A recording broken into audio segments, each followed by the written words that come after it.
Coming up, I'm joined by Matthew and Rammel to discuss some of the books that have had a large impact on our lives. Now, this is part one of a two-parter, so let's go ahead and get to it. Welcome to the Plan B CRNA podcast. I'm your host, Bobby Jones, and I'm so excited that you're here. The Plan B CRNA podcast is the only show made specifically for nurse anesthetists who are exploring options outside of their traditional career paths. This is the place to expand your mind and your goals as we uncover new ways to produce side income together. Join me for some honest, unscripted discussions with other CRNAs who are transforming their financial lives. This episode is brought to you by On-Call Capital.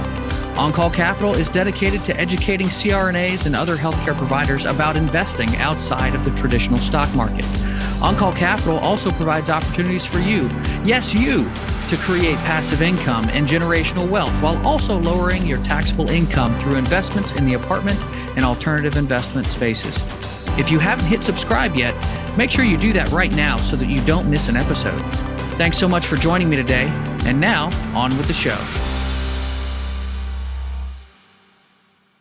Welcome to another special episode of the Plan B CRNA podcast. I am one of your three co-hosts today, Bobby Jones, and I'll let everybody else kind of introduce themselves as well. I'm Matthew Newton. I'll be joining you guys today on this journey. I'm Rammel Javier. I'm from California. I'm out here in California. They're on the East Coast, and I'll be joining you guys too as well. Awesome, man. Well, hey, Matthew, you're the one who kind of set this up. So I'll give you a second to kind of explain the concept of what we're doing today. So today we're going to talk about books that inspired us and helped us excel personally and professionally. So it's kind of interesting. I've been, my wife and I, we do leadership conferences for medical providers and nurses. And one of the interesting things that I've noticed, as we get in there and we talk about these different leadership strategies is, at one point, I always have a slide of random books I've read and things that I've learned. And it's just a list of like my top 10s. And every time we get to this slide, it always kind of catches me by surprise because everybody in the audience, their phones come up and they snap pictures of all the books that we've read. And, I kind of got to think, I was like, man, I'm like, this kind of is useful, and for me personally, one of my first steps, I guess, down the entrepreneurial or in self-help, path was expanding my education through books. Because, if you think about it, we listen to all these podcasts, trying to learn something. Like, we have the Grant Cardones and the Bigger Pockets guys and these millionaires who are all incredibly successful. And we're like, maybe we can, pick something up from them or their books that can kind of help us, I guess, be like them. But, because success is a funny thing. If I were to say, Rammel, are you a success? Are you a role model? Are you a leader? How do you answer that? Yeah, for sure. And, after reading, starting going down the rabbit hole with reading these books, the definition of success has changed for me, at least over the years. I mean, in my early 20s, you're putting a number basically for a success. And now success is just a different definition for me. And so I think personally right now, for me personally, being successful is just growing, knowing that I can, withstand any obstacles. And if there are any hiccups along the way, that I've known that I've overcome that. But it's just different. It's the definition of success has just changed over the years because of reading all this, And one of the big things about success is it's different for everybody. What being a success actually is it, is it having $1 million in the bank? Is it owning a piece of real estate? Is it being a good father? Is it being, a good entrepreneur or a good W-2 employee? And there's no real wrong answer. It's just kind of what we hold, near and dear. But it's funny, so if you were to say, Matt, are you a success? I mean, I would say I've had some wins. But if you flash back 5 years ago and have me have a conversation with me from 5 years ago and say, hey, here's all the things that you've done. You have 4 rental properties and, you've diversified, your investments, you do a little bit on the Plan B podcast, you're giving nursing leadership presentations, your career's going great and all that. I would go, oh my gosh, wow. I can't wait to be that guy in 5 years. And it's just funny how, the goalposts always kind of move about where you feel that, you actually succeeded. And I think that that's what we should be doing, is we should always be, looking for that little bit extra, looking for that next thing to kind of sink our teeth into and keep us going. And that's where kind of all these books that we're going to discuss kind of came in. Each one, so for the three of us, we all kind of compiled a list of the books that made a difference in our life in one way or another, whether it's, love, life, friendship, entrepreneurship, business, finance, and we kind of put them together. And we just kind of wanted to do a little bit on all of them. And, maybe you can take away some of the lessons we learned, or maybe you can add them to your reading list, because I know they've definitely been beneficial for us. Yeah, for sure. And I agree with that whole, hey, you're growing into it. Like that is the idea, is like we all grow and change over time, and our priorities shift, and the measures of success change for each of us over time. So, and I think you'll see some of that with some of these books that we've picked out. You'll see some of the growth and evolution that each of us have taken, or, just how we've been able to incorporate some of these things into our lives. So, without further ado, let's get to the first couple books here. So, and these are books that the three of us are, these first couple are ones that the three of us are all intimately familiar with, because they have changed our lives in one way or another. So we're going to talk first, get it out of the way, talk about Robert Kiyosaki's books, Rich Dad, Poor Dad, and Cash Flow Quadrant. So we have some different experiences with these books. So Matt, I'll let you start off with your experience, and Rammel, you can follow with yours, and then I'll follow up with mine, because mine is a bit different. It's funny. So I always say, when I talk to people about finances and all that, and I'm like, you're either a Dave Ramsey guy or a Robert Kiyosaki guy. Yeah, for sure. I'm definitely a Robert Kiyosaki guy. I think the man's brilliant. So his book, Rich Dad, Poor Dad, it completely changed the way I looked at finance. Because I remember at the time, I had just bought a fancy Challenger car, and it was wonderful. And I was like, oh my gosh, this is wealth right here. And, and then the first line of the book is, don't buy an expensive car. That's a liability. And it was like, oh, well, that might've been a mistake, and it was just, it's amazing. So aside from Rich Dad, Poor Dad completely changing the way I looked at finance, the way I looked at, good debt versus bad debt. Because in my mind at the time, all debt was bad debt. And I didn't realize the way you could actually leverage debt to your advantage, to help your taxes, to help your personal finance, and to help you build wealth. I didn't understand the difference between an asset and a liability. I mean, you think you do, but you really don't, and to me, just getting the basics of what is an asset, what is a liability down, was just revolutionary. And it's funny because nowadays, whenever I hear Robert Kiyosaki on anything, I always tune in. I pretty much have gone through almost his whole Rich Dad, Poor Dad reading list. And it's interesting because these books are insultingly easy to read. Look, my rich dad does this, my poor dad does this. And it's kind of like, and is this, but the lessons you take away from it are just absolute gold. So for anybody looking to jump into this reading list, if you haven't read this one, this is by far the first stop on your path to growing yourself personally. Yeah. Funny enough, I had the book about 12 years ago, maybe even a little longer. Somebody recommended it to me, and 12, 15 years ago, I was working as a nurse, making really good money. I kind of put the books on the side, and I just kind of lost sight of it. And I realized whenever COVID hit, I was, laying in bed. I was like, I've got to change something up. I don't know what's going on, but I don't know if this is going to last for so long. It just changed my mindset as far as I'm going to be going to the hospital. I need something, more financial independence, more financial literacy. And then I remember I had Rich Dad, Poor Dad. I picked the book up, and once I started reading it, like you, Matthew, it was such an easy read, and I was mind blown. I mean, page after page, I was like, yep, I do that. And you know what? I'm wrong. And you know what? I look at that, I'm like, man, what have I been doing all these years? And it just almost unlocked my mind. And I was like, oh my gosh, what? Why didn't I read this years ago?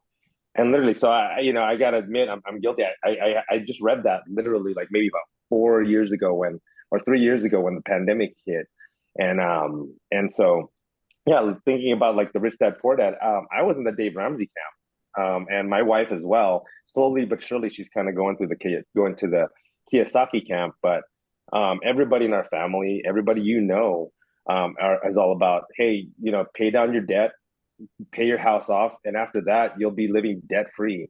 And I didn't think that was going to sustain, and that's what the book unlocked for me. So yeah, that definitely gave me, it was very eye opening and really opened up my mind up and about finances, about money, and about liabilities and assets. So I thought that was really key.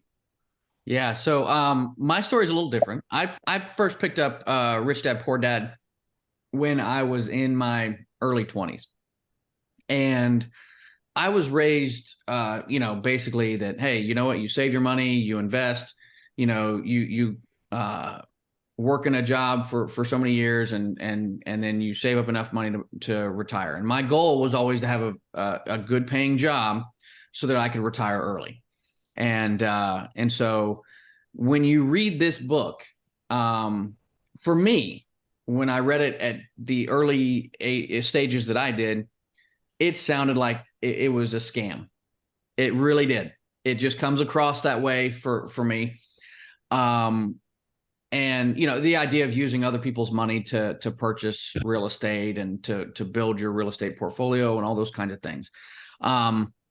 So what's funny, though, about Rich Dad Poor Dad in particular is that I, started my real path towards the Kiyosaki side, as you guys say, about 5 years ago. And I was listening to all the Bigger Pockets podcasts and all the, apartment investing podcasts out there, Michael Blanc and all those. And everybody would come on these shows and they're like, what book inspired you? Rich Dad, Poor Dad, Rich Dad, Poor Dad. And I'm like, maybe I just missed something. Maybe let me go back and reread this thing. And I reread it and I still walked away from it feeling like it just felt scammy. But I read Cash Flow Quadrant, and Cash Flow Quadrant is the one that really kind of changed my perspective on how I needed to approach work and business and entrepreneurship for me. Now, of course, I still took away the assets and liabilities portion of that, where, hey, an asset's something that puts money in your pocket. A liability is something that's taking money out every month. So I still ascribe to that today. But the cash flow quadrant, where you're talking about being an employee and being self-employed, a lot of CRNAs fall into one of those two categories. And, you'll work 1099 and you have an LLC and you think, hey, I'm a business owner. But actually, you're just self-employed. If you don't work, you don't make money. So what you have to do is, like Warren Buffett says, you got to figure out how to make money while you sleep, or else you're not going to, you're going to work all your life. So that's where the quadrant puts it out in very clean terms and very simple terms, as you guys talked about. I mean, the Kiyosaki books are easy reads, but I felt like Cash Flow Quadrant was the one that had those real nuggets of information that's stuck with me over time. So yeah, I mean, I know people have been inspired by Rich Dad, Poor Dad, and that's great. For me, it didn't do much at all. And that's, I think people are in certain camps when it comes to Kiyosaki. So I guess that's to be expected. Well, let me ask you something. So, you're saying if I were to read the Rich Dad, Poor Dad when I was younger, early 20s, I didn't have a house. I was living with, basically trying to transition from, living with my parents to moving out. I think when I was 20, I'd probably think the same way you were. But now in my, early 40s, I've got a house, I've got all these things, the concept of using other people's money, now I understand, like, well, I'm putting, less than 10% on my house. And then the mortgage paid off because, bank's carrying the mortgage. And then if I do that to a rental, other people paying the mortgage down. And that's kind of like what, like if I were to read that 20 years ago, I don't think it would have made sense. I'd be like, why would I buy a rental? And I mean, I've got a liability there. I mean, I'm responsible for this mortgage. So I think like different seasons of your life. I mean, for me personally, maybe that's what you took away from it as far as like the scammy part. But I don't know. Maybe that's is that why? Well, I do think that that's part of it. Part of it was my previous financial education affecting my outlook on the world and my plan for my life affecting what this looked like. Because because it's such an easy read, he does make certain things sound very easy and simple. Mhm. So, and in it's reality, insultingly easy the way he makes it sound. It's like it's like almost like paint by numbers, but you're like, huh, like I said, you kind of feel silly reading it, and then once you kind of pull the messages out. But it's funny because you say like my financial education, like I came from and it's funny how I've changed through the time. So I came from well, if you can't afford to put half or more down, you don't buy it. Yeah. Uncle Ramsey. Like, yeah, the Ramsey way, and Uncle Ramsey said that. So, and I remember so when I first read Rich Dad Poor Dad, I was like, oh my gosh, this is kind of scary. Like, you want me to buy a house and put 20% or less down? Like, oh, and then eventually I came around to it, and I'm like, oh, that's actually brilliant. Like, yeah, Right. why would you put more money at risk in something? Like. So yeah, and I mean, I agree. Like the Ramsey camp, of course, people are gonna, I think it's great for people who are in a lot of debt and they're trying to get out of debt, so that they can be comfortable, kind of get back to the baseline.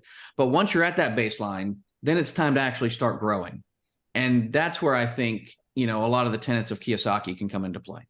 So I think that's the perfect summation, because like I've always looked at it as if and there's nothing wrong with either camp. Like, but if if you're a W-2 employee and you're like, hey, you know what, I want to manage my debt, I want to I want to live comfortably and just do my thing. Dave Ramsey's 100% the snowball method. All these things are wonderful ways to go.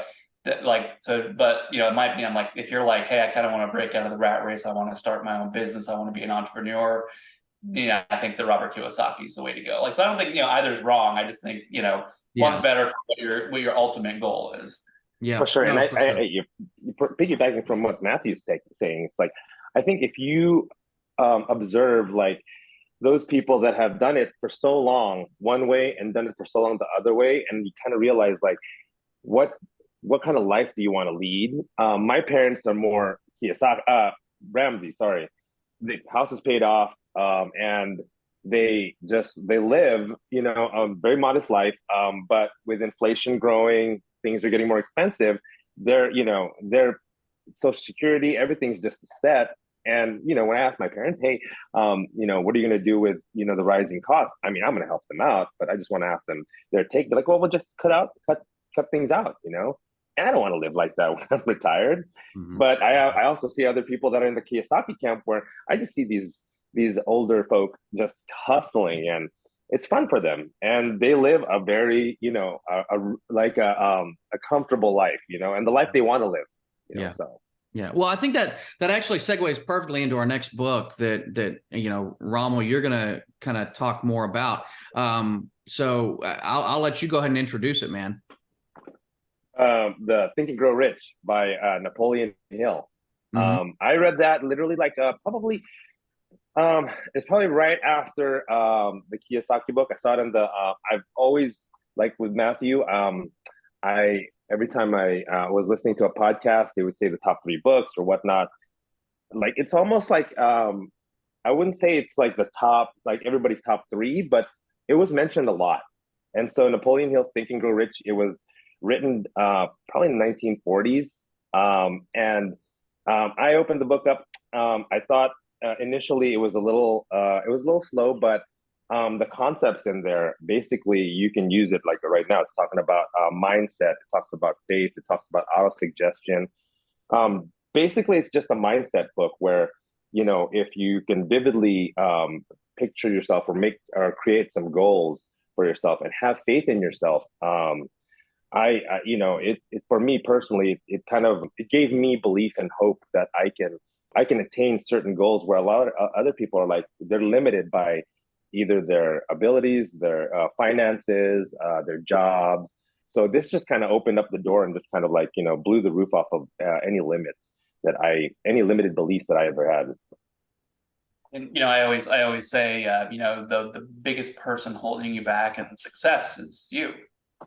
We have our imposter syndrome. We let ourselves get ruled by fear, and it's these things. So, I'm a big proponent of believe in yourself and just shoot for the stars. And you're going to succeed or you're going to fail, and you dust yourself off, and next time you'll succeed or fail better.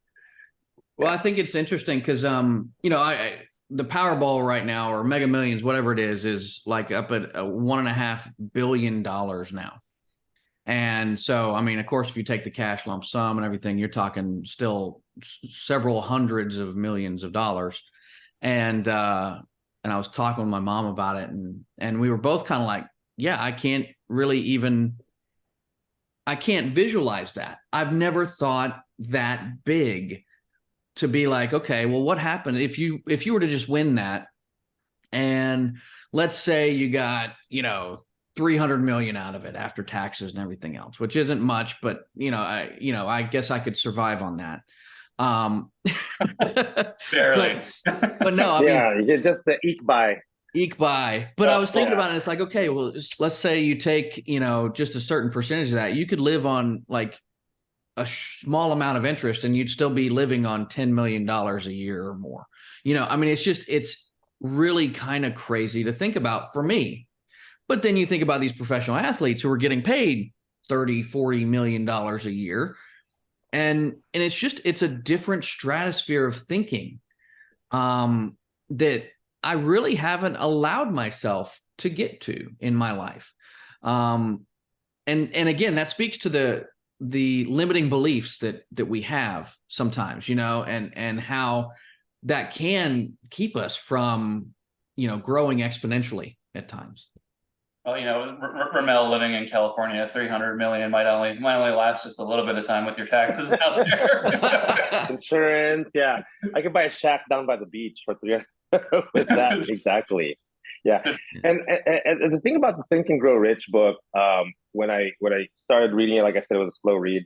I think it kind of like it really like you can incorporate that in a lot of things, in business, but also I'm running a men's group Bible study, and it talked about faith in the Think and Grow Rich. And one of the things that I introduced in the Think and Grow Rich was about faith. And Napoleon Hill, I mean, I can quote him as saying is, have faith in yourself, faith in the infinite.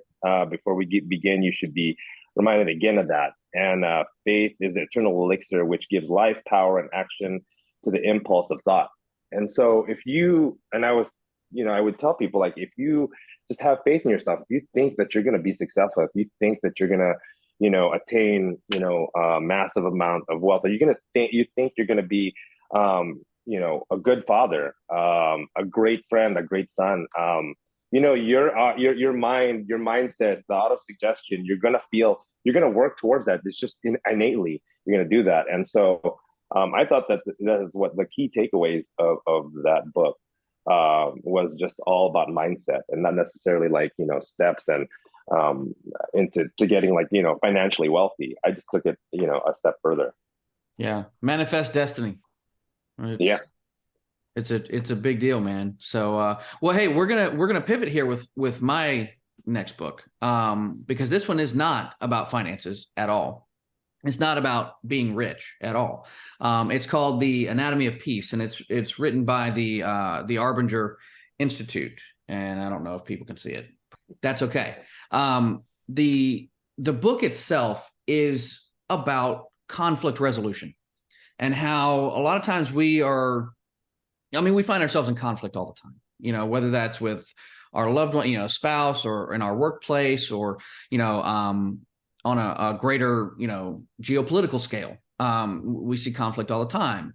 And part of what this book is about is, kind of recognizing, hey, we've been approaching conflict in the wrong way for a long time, individually and as countries, because, oftentimes what we're trying to do when we have conflict, we're not understanding what the underlying issue actually is. We're not actually trying to get to what that underlying issue actually is.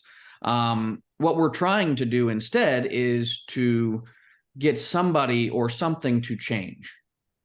And so that in and of itself is an approach that's kind of coming into it with what they called in the book a heart of war. You're not trying to actually resolve the issue. You're trying to control somebody, which you can do if you have a certain amount of authority or a certain amount of power in a situation, and that can get you results.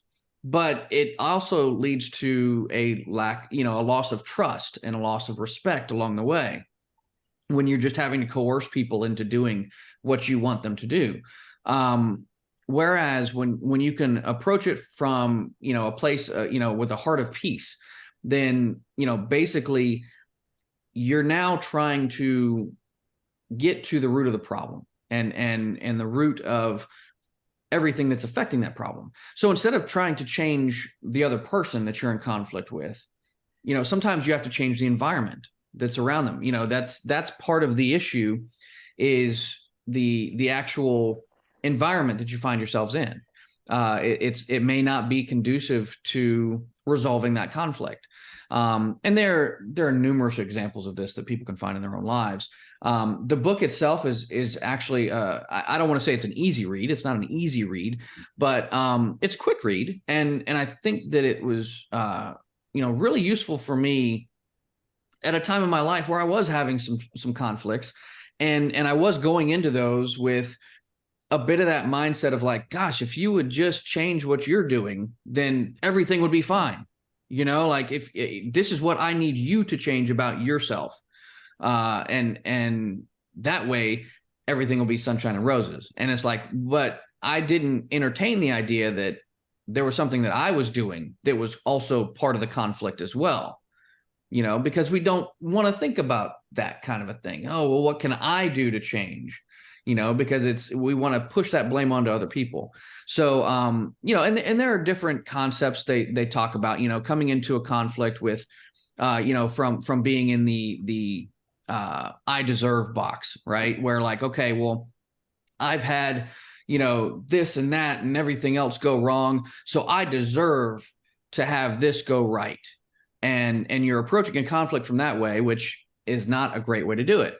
So there are different boxes that we can find ourselves in at different times of our lives and in different types of conflicts, where we have to kind of stop and check ourselves a little bit and check the temperature of the room. And really it's about engaging with the entirety of a situation, which I think sometimes we don't want to do. We want to simplify it, a little bit too much when it comes to conflict, and just say, okay, well, this is a black and white issue, when sometimes there's a lot of gray area there, that when you start to explore that, then you're getting to the root of the problem, and then you can find that true resolution. So for me, it was a very powerful book.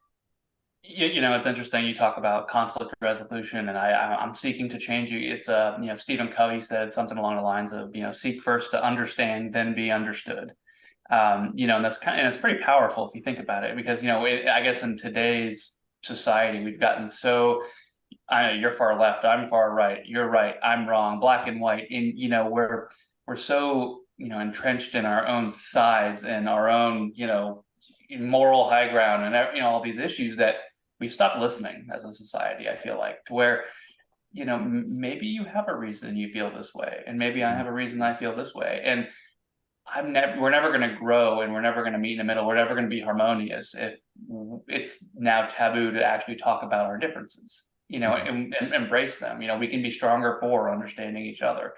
And, I kind of hope that's something that we can, kind of, I guess, reclaim in the future. But, I feel like I said, we just stopped talking about things, and now I'm just going to throw a label on you, and, everything you say is walled off. But, I'd rather approach things from a place of love, from a place of understanding, where, okay, I might not agree with you, but I don't hate you for it. Like, you're definitely entitled to your opinion. And I think kind of that's where we need to come from. We need to understand people in order to help make everybody actually be understood. Yeah. Yeah. And, I can, that book with about conflict, I mean, it could be, used for everything. I mean, I can, it eerily sounds like whenever you're saying like, hey, if you were to do the same thing, do these things, then everything will be all right, instead of introspectively looking at myself. And that could be in marriage, in business, and absolutely in work, and I work, in an ACT practice where, we've got, supervising anesthesiologists, myself. There's a lot of team members there. And, thinking that, and I've I run into a lot of colleagues where, it's my way or the highway. They're like, well, I'm having a bad day because so-and-so is, being such a jerk, or, this person's that, not doing this. And if they just would do this, or if they would turn the room over a lot faster, then, and instead of looking at the big picture or looking at themselves, thinking like, well, is there something going on? Or, are you just putting a lot on your shoulders, too much on your shoulders, and maybe just the weight of, the stress of everything, around you, or, outside of work. Maybe they just need to introspectively look at themselves and maybe change something within them, and that'll, resolve everything. But you're absolutely right. I think reading the temperature of the room, a lot of people don't, they lack that, sort of, I would love to say that's a talent. I tend to agree there. And it is something that I think you can cultivate in a certain environment, like in a workplace and in a home.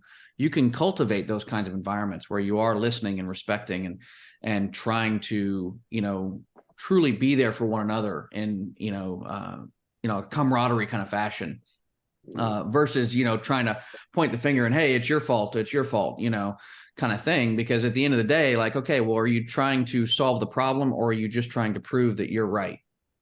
And a lot of times we want to feel right. We want to be right, but we may not be. And we have to accept that that's a possibility before we can really open our hearts up to true conflict resolution. So, but yeah, I mean, I think that book is one that can help out in a lot of different ways. So definitely recommend reading that one.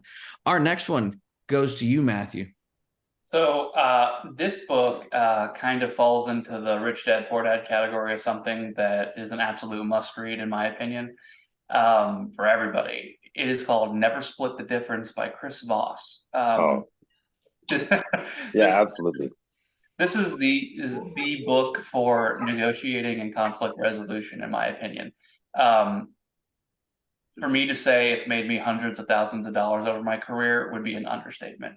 Between negotiating for jobs, selling products and selling services at my old companies, down to buying real estate, I have used the tips and tricks from this book in everything. I mean, even when, having discussions and arguments, with the wife, when you disagree on things. And, and it's even better is now that she's read the book, she'll say, don't use that mirroring trick on me, which is pretty great. But so never split the difference. It's an incredibly interesting book for anybody. So it's all about negotiating. And then Chris Voss was an FBI negotiator. So the book is kind of two-sided. So it starts off with a story about a negotiation where he's literally talking a terrorist off of a ledge, or keeping somebody from killing themselves, or negotiating with hostage takers. And then he segues it into, how do you apply this to the business world? How do you apply this as an entrepreneur? How do you apply this in your personal life when talking to friends and family? And, to say that there are nuggets in this book, it's just, the whole book is just gold. Especially as he gets closer to the end, you realize like how he starts combining all these different tactics about the way he's negotiating with people on price, on just trying to help get his way, on doing all these things. It is absolutely invaluable, in my opinion. Yeah, I think that's something that it took me a while to kind of figure out, that like, okay, well, it isn't, you can ask for things. You can go and you can ask for the life that you want. You can ask for an increase in pay. You can go ask for more vacation time or whatever. And, it's something that I grew up in a military household. So it's like, hey, well, this is the way it is. And that, things were very structured, and so breaking out of that mindset and saying, no, I can ask for what I want. I may not always get it, like that's not the guarantee. But my kids know this saying, because I say it all the time, but you miss 100% of the shots you don't take, Yeah. And so like, hey, give it a shot. You might get what you want. And if you don't, then you might still get a little bit closer to what you want in the end anyway. You might not get exactly what you want, but you might get closer. One of his tactics in the book is he discusses mirroring as a way to kind of get to the heart of a problem or get people to open up and elaborate more in a negotiation.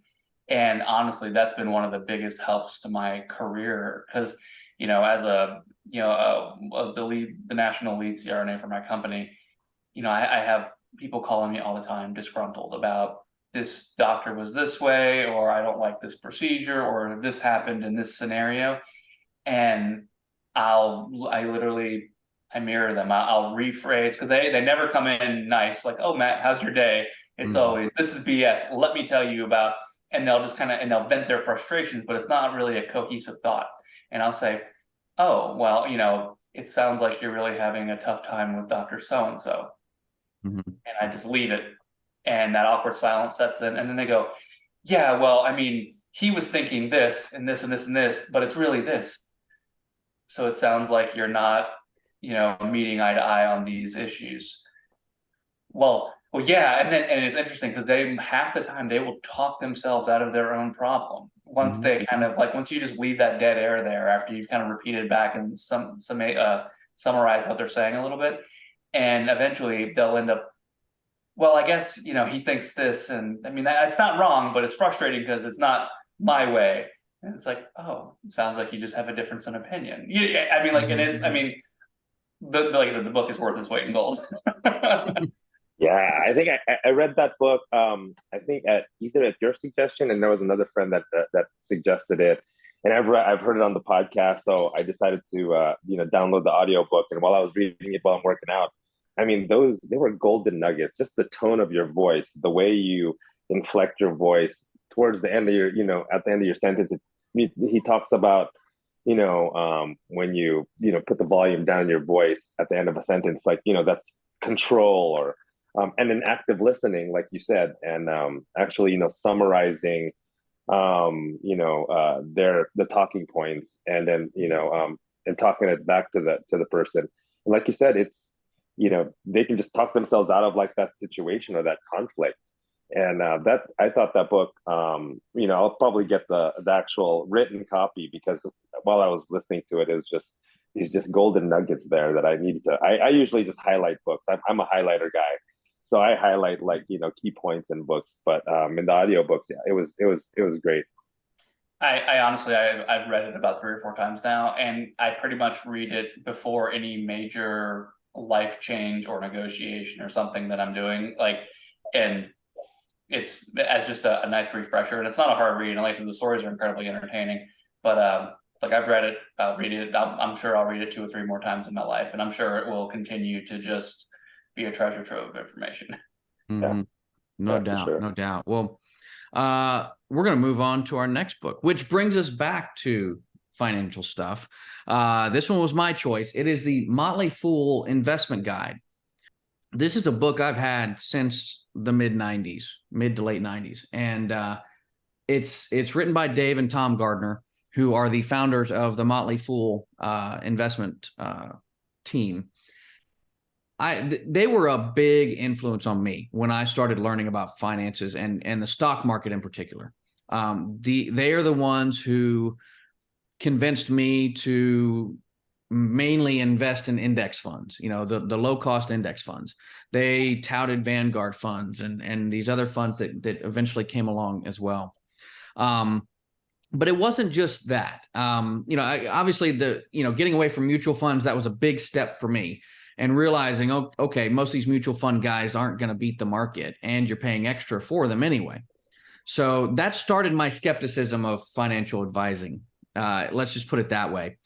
But, it really was the foundation that I started from with my investment career, because when I finally started making money, I just was shoveling it into index funds and letting it grow over time.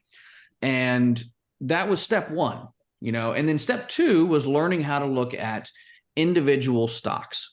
And so the Motley Fool has a lot of different services that they provide now.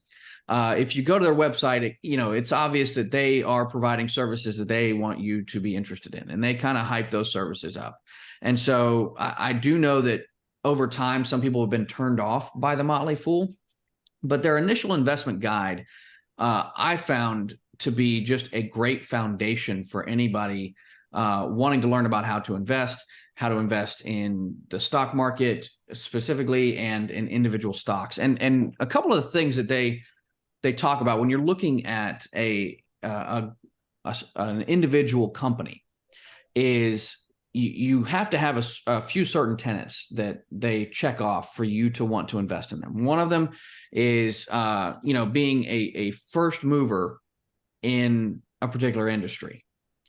So when you look back, I mean, Netflix, that's an obvious one. Like, they were the first mover in online streaming, and their stock was outstanding for many, many years. So that was something that you look for those companies that are first movers in burgeoning industries. You look for fantastic leadership, and you look for, good financials, and those are like it's not complicated, but I've used that not just in, my investment career, but also in, just the way that I view the world is like, okay, well, I look at certain, like I've looked to get into certain ventures, right? And I'm like, okay, how do you look at, let's say, an MLM, right? A lot of people are against MLMs, and I get it. But the thing is, MLMs can make you a good bit of money if you get in early, and it's a first mover in a particular type of industry. So that's multi-level marketing, correct? What's right? Yeah, multi-level marketing. Multi-level marketing for everybody that's not familiar with MLM. Yes. And we have spoken about multi-level marketing or network marketing is what it's also called. Okay, so it's always the company. Okay, well, I've got these great products. We're not going to tell you the name of them. You got to contact me to get onto my team and be a part of this. Like, some people like it, some people don't. The point of the matter is that there are people who are making money from it, and it should not be ignored. And it's not always, it's not necessarily going to be some scam if they have a product that they're actually selling, so it doesn't have to be scammy. But point being, like, if I'm looking at an MLM to get into, well, I'm not going to pick one that's been around for 15 years. Like, you don't see Avon people, like all over the place now, because that it rose and fell. And so, I remember, Rodan and Fields from 10 years ago, 12 years ago, that was all the rage in the CRNA community. Yep. At this point, would I ever even think about getting into that? No, I would not, because it's too far along the path. Correct. And so it's not worth it for you to get in because you're not getting in early. So that's when I talk about looking at, for growth and growth stocks and things like that, that's one of those things you try to get in early into something. But yeah, it affected the way that I look at the world and the way I look at various opportunities with all the side hustles that I look at. It's like, okay, well, how new is this? Like all the CBD stuff you see blowing up now. Now you see CBD stores on every corner. But a few years ago, it might have been really worth it to jump into that. But now I don't know. But yeah, it's definitely had an effect on the way that I view the world, and it helped me to grow my wealth substantially in the first several years of my working career. I'm not a big MLM guy, but I will say that my Pampered Chef pizza stone is top notch, and every couple of years it breaks, and I have to call up a random Pampered Chef person and buy it. That and they have a hand warming ice cream scooper that is just right. Oh, nice. Kiyosaki talks about, I think he interviewed some lady that was, I think she was the vice president, or I don't know, some high level person in Monet. And I know Monet is one of the hair products that I think they just blew up like maybe a couple of years ago. It's like one of those those things where they use like MLM, network marketing is what it's called. It's just to bypass like the big stores, and that's how they grow their business. But Kiyosaki, he pushes it because he was like, it teaches somebody to start selling, to be a salesperson, and to if you know how to sell something, that's a talent, that's gold. Mm-hmm. And so things like that. I mean, some people can knock it, but I kind of like it. Well, and I'll say this too. Like I was looking to get into the brewing business, have a brew pub several years ago, and I wanted to do it in Winston-Salem, and of course, Foothills Brewing was the first brewery in Winston-Salem, and they had been there since 2004. But there hadn't been a whole lot of other additions. And of course, it was starting to explode. And so my goal was, if I could get in and be within the first few, then that would be great. And, unfortunately, it didn't work out. But, there were a lot of other breweries that have popped up since then and have become quite successful because, again, they were coming in. They may not have been the first mover, but the market wasn't oversaturated yet. And so if you can come in and establish a presence early enough in a movement, then you can hold on and really stand to profit. And like I said, it goes the gamut with all these different, side hustles and things that we look to get into. Is like, okay, well, are you looking at a market that's oversaturated for what you're trying to do? Or is this something that is new and exciting and is going to make you some money, as it continues to grow? So like I said, I've just taken a lot of those parts of this book to heart, even though they were specifically about individual stocks. I've applied it to my mindset, on a whole, and how I look at the cities around me and the world around me. So, yeah, interestingly enough, Winston being such a small town actually holds a lot of craft breweries that seem to do pretty well. And it's funny because every time I go to Winston, I know I always go up there and I'll hit up Wiseman for Body Electric, and then I'll go to Foothills and I'll get some Sexual Chocolate and Festival Express, and then I always bring them back down to Georgia, and then I hide them in my fridge so everybody can't find them. Nice, man. Nice. Yeah, I love the Sexual Chocolate, man. That one's so good. You should see the emblem. Oh yeah, it's nice. It's real nice. But that's going to do it for today's show. Make sure you tune in next week for the second part of today's book discussion. This is Bobby Jones signing off. Till next time, stay safe and take care of each other out there. Thank you so much for joining me for another episode of the Plan B CRNA podcast. If you haven't already subscribed and reviewed the show, I'd be honored if you took the extra time. It really helps to expand our reach and get the word out about the show. If you're a CRNA who is interested in sharing your story on our podcast, I'd love to have you. Please email me at bobby@oncallinvestments.com for more information. This episode was brought to you by On-Call Capital. They are dedicated to helping providers like you develop passive income and generational wealth through investments in the apartment and alternative investment spaces. Feel free to check out their website at www.oncallinvestments.com and subscribe to their free educational email series. You can find On-Call Capital on Facebook, Instagram, and Twitter. You can also check out our YouTube page, where you'll find all of the show episodes along with other educational videos. Thanks for listening, and we'll see you on the next episode.